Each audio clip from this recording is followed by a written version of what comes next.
Have you ever noticed that the smartest people you know are often terrible at difficult conversations? They can solve complex problems at work, have impressive degrees, and give brilliant advice, but put them in a heated argument with someone they love, and they suddenly turn into defensive, stubborn, and emotionally immature versions of themselves. Here's a truth no one wants to admit. Most of us learn to win arguments, not to resolve conflicts. We were taught that being right is more important than having healthy relationships. That persistence is a virtue even when it's destroying connections. And that giving in at any point is a sign of weakness. But this approach is silently sabotaging your most important relationships and keeping you stuck in frustrating cycles of miscommunication that drain your emotional energy. The counterintuitive reality is that people who lose more arguments often have stronger relationships, more genuine influence, and significantly greater peace of mind than those who insist on being right all the time. There's a completely different way to navigate disagreements, one that transforms conflicts into opportunities for intimacy, arguments into collaborative problem solving, and irritating differences into deeper mutual understanding. In the next few minutes, you'll discover why everything you've been taught about winning conversations is wrong, and how a simple mindset shift can transform your most challenging interactions into your most connecting moments. We've all experienced that suffocating feeling that arises in the middle of an unproductive argument. Our chest tightens, our breathing becomes shallow, and our mind begins frantically searching for ever more persuasive arguments that will somehow make the other person finally get our point of view. It's a universally frustrating experience that leaves us mentally exhausted and emotionally drained, especially when it happens to people we truly love or respect. The feeling of being stuck in a loop of incomprehension is particularly devastating. Because our intuition tells us it should be simple, we present our perspective logically. The other person acknowledges our wisdom, and we reach a harmonious agreement. When this doesn't happen, we begin to question not only the other person's intelligence or goodwill, but our own ability to communicate and influence. The fundamental problem lies in the ingrained belief that difficult conversations are competitions, where someone must win for the situation to be resolved. This mindset turns every tense interaction into a battle of egos disguised as a search for truth, where the unconscious goal becomes proving intellectual or moral superiority, rather than genuinely resolving the underlying issue. When you enter an argument with a winning mindset, you automatically position the other person as a loser, creating defensive resistance that makes any true resolution virtually impossible. People in defensive mode don't process information objectively, they look for flaws in your arguments and formulate counterattacks, even when some of them may agree with some of your points. This dynamic explains why seemingly straightforward discussions can drag on for hours, without real progress, leaving both parties more stuck in their original positions. The transformation begins when you recognize that the real goal of any difficult conversation shouldn't be to convince someone you're right, but to create a mutual understanding that enables genuine solutions to shared problems. This shift in perspective from adversaries competing to collaborators, exploring fundamentally alters the energy and dynamics of every interaction. Instead of racking up argumentative points, you begin to map the emotional and logical territory of the situation, seeking to understand not just what the other person is saying, but why that perspective resonates with them based on their experiences and values.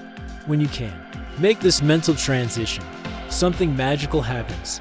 The other person stops feeling attacked and starts feeling truly heard, opening space for the kind of vulnerability and flexibility that allows real resolutions to emerge naturally. The difference between hearing and truly listening is the same as between watching a dubbed movie and understanding the original language. You grasp the superficial information, but miss all the emotional and contextual nuances that reveal the true meaning behind the words. Genuine active listening requires you to temporarily suspend your own internal agenda and become completely curious about the other person's inner world. A powerful technique is emotional mirroring, repeating back not just what was said, but the underlying feeling you perceive. I hear you feel disrespected when this happens. Is that true? This approach does two things simultaneously. It confirms that You are truly paying attention to their emotions and gives them the opportunity to correct or deepen their understanding before you respond with your own perspective. When someone feels truly understood on an emotional level, their need to defend or attack dramatically diminishes. The language of I versus you may seem like a minor technical detail, but in practice it represents the difference between opening a dialogue and initiating psychological warfare. When you say, "You always do this," or "You're being irrational," you automatically activate the other person's defense systems, which will stop processing the content of your message and start formulating justifications and counterattacks. In contrast, phrases like "I feel confused when that happens," or "I need to understand your perspective," better keep you vulnerable and curious rather than accusatory and defensive. This linguistic shift isn't just politically correct, it's strategically smart, because it keeps the focus on resolving the issue rather than proving who's right. People respond to authentic vulnerability with more openness than to direct attacks, even when those attacks are factually correct. Recognizing when a conversation is getting too heated and needs a tactical pause is a skill that separates mature communicators from people who let their ego dictate their interactions. Signs like increased voice volume, closed body language, repetition of points already discussed, or personal attacks indicate that both parties' nervous systems are in fight mode, making any productive progress unlikely. Instead of insisting on resolving this now, emotionally, intelligent people say something like, "I really value this conversation and want to give it the attention it deserves. How about we continue this in a few hours when we've both processed a bit?" This approach preserves the dignity of both parties, avoids unnecessary relational damage, and often results in much more productive conversations when you reconnect with calmer nervous systems and clearer minds. No matter how polarized a discussion may seem on the surface, there's almost always a shared underlying desire that both parties are trying to protect or achieve, even when their proposed methods are completely opposite. To parents fighting about discipline may be using radically different approaches, but they likely share the fundamental goal of raising happy, secure, and well-adjusted children. Co-workers disagreeing on strategy often want the company to succeed, even if they have different visions for how to get there. Identifying and naming these shared positive intentions creates a solid foundation for genuine collaboration. When you say, "It seems like we both want our children to feel secure and confident, am I right?" you move the conversation from a debate about specific tactics to an alignment on core values, transforming adversaries into partners working on the same problem. The most powerful technique for de-escalating conflict is learning to distinguish between the positions people hold and the real interests behind those positions. Positions are specific statements about what someone wants. I want you to stop working late, while interests are the underlying needs and concerns that motivate those demands. I feel like we're growing apart and I need more quality time together. When you focus solely on positions, they often seem mutually exclusive and irreconcilable. But when you explore underlying interests through thoughtful questions like, "Help me understand. What's most important to you about this?" or "What do you hope will happen if we do it this way?" you often discover that there are multiple ways to meet both parties' real needs. Collaborative brainstorming transforms what would otherwise be a zero-sum negotiation into a creative problem-solving session where both parties benefit from innovative solutions. Instead of each person defending their preferred solution, you temporarily put all solutions aside and focus on generating as many creative alternatives as possible.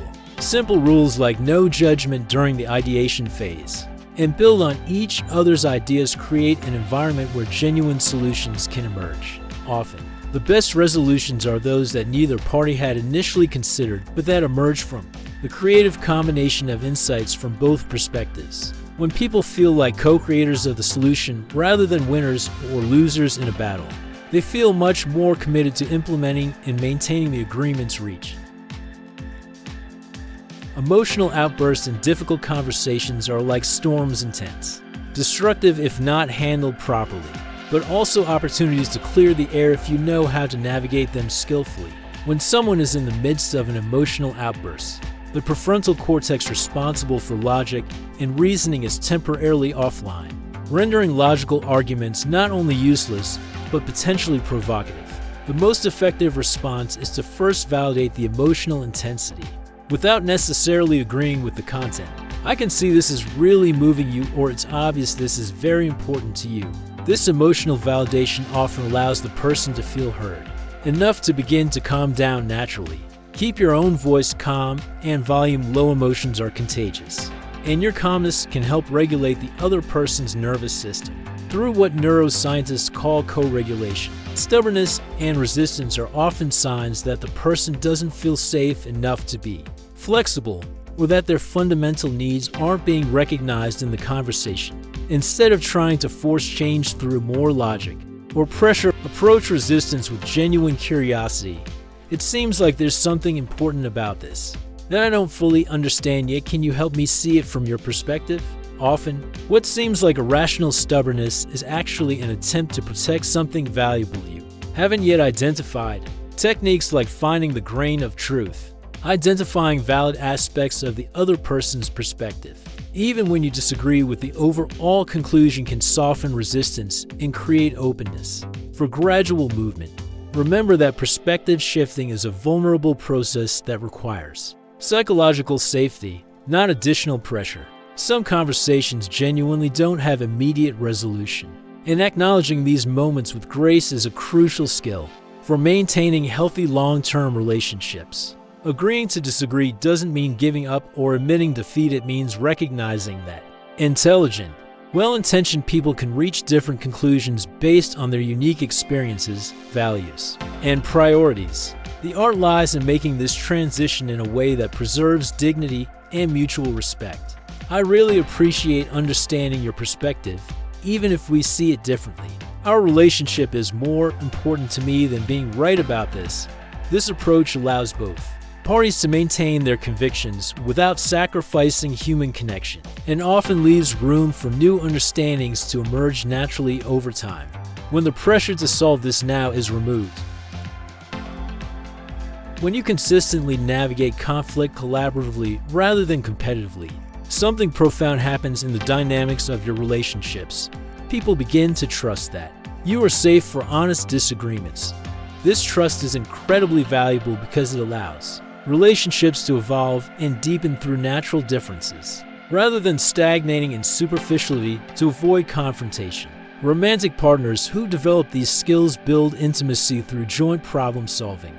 Co-workers become more effective collaborators because they can express concerns without fear of retaliation. And friendships strengthen because both parties know they can be authentic without destroying the connection. People around you begin to seek you out for difficult conversations because they recognize that you possess the rare ability to maintain emotional security, even when navigating challenging territory. This reputation as a safe person becomes a relational asset that benefits every aspect of your life. Conflict navigation skills transfer surprisingly well to situations that initially seem unrelated to direct disagreement. Salary negotiations become collaborative conversations about mutual value. Parenting decisions become family explorations of values and priorities. Even difficult personal conversations such as discussing health concerns with family members or addressing performance issues with subordinates benefit greatly from techniques like emotional validation, focusing on underlying interests, and collaborative brainstorming of solutions. You begin to notice that situations that previously caused significant anxiety become opportunities to demonstrate emotional leadership and create deeper understanding. This transfer of skills creates a ripple effect where your overall capacity for influence and impact increases exponentially, not through manipulation or force, but through authentic connection and collaborative problem solving.